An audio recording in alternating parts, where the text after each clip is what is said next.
Autres chantiers et autres travaux, mais cela achevé et inauguré. Avec le tronçon de la Neuf, Loesch-la-Souze-Gempel, les autorités fédérales et cantonales tressent le lien autoroutier entre les deux parties du canton. Le coupé de ruban de la conseillère fédérale Doris Letarde, accompagnée de Jacques Mély et d'Esther Weber-Kalbermatten, a été précédé d'une ultime étape. La tranchée couverte de Tourtemagne a en effet subi des tests de sécurité et un dernier lifting avant sa mise à disposition aux automobilistes. Retour sur ces opérations spectaculaires.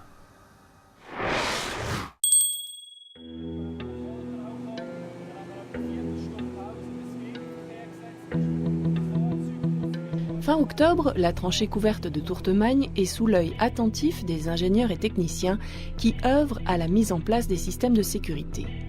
Bête noire de ces hommes, le feu dans le tunnel.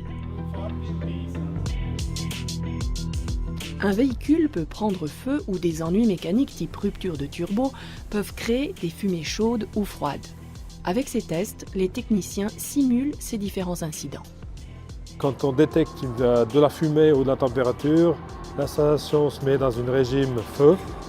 L'éclairage s'enclenche au maximum, la ventilation se met en route pour que les fumées soient évacuées et puis les gens puissent se mettre en sécurité. Ces professionnels procèdent à des mesures de température et d'opacité de l'air. But des opérations, réussir à évacuer le plus rapidement possible les fumées dangereuses pour les usagers et sécuriser les voies de circulation. Les pompiers de Gempel et de la Soust sont présents. Ce sont ces hommes qui interviennent pour combattre le feu. Le tunnel, lui, réagit automatiquement grâce à ses détecteurs de fumée. Tout est numérisé et sous surveillance vidéo.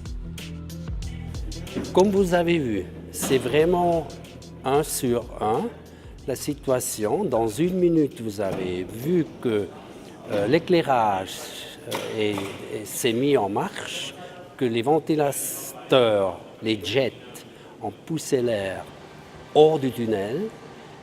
Avec ces tests, on a vraiment la réalité que ce tunnel, il est prêt pour mettre en service pour la population, pour les véhicules.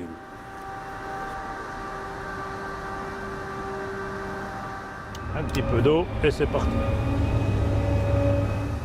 Place au nettoyage. Les hommes du centre d'entretien de Sierre entrent en action. La propreté n'est pas le seul objectif. Le lavage des parois et des dispositifs d'éclairage améliore la visibilité et la sécurité des usagers. On lave le tunnel avant l'ouverture. Ça, c'est demandé par l'OFROU. Il demande systématiquement d'avoir l'ouvrage qui est propre.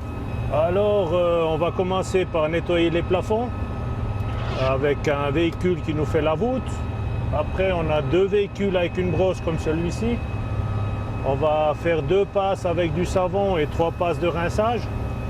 Et puis, il y a un ou 2 véhicules avec une pureuse qui vont nettoyer les drainages et puis tout ce qui est chambre, tout ce qui est récupération des eaux. Des travaux d'entretien sur les équipements électroniques et de sécurité sont également réalisés. Et même dans un tunnel autoroutier, il ne faut rien casser. On a essayé de laisser le signal, il est neuf. Il peut qu'on nous rende service. Définitivement sécurisé et prêt à l'utilisation. Après 12 ans de travaux, l'ouverture officielle du tronçon de 7 km permet à l'autoroute Haut-Valaisanne d'être terminée à 30%. Ce morceau d'autoroute, c'est plus que simplement 7 km. Moi, j'ai essayé d'expliquer que c'est un cheminement aussi vers une jonction plus profonde entre le Haut et le Bas-Valais, mais c'est également un signal très fort dans l'accomplissement, l'aboutissement de cette autoroute. On sent que maintenant, on débute la fin.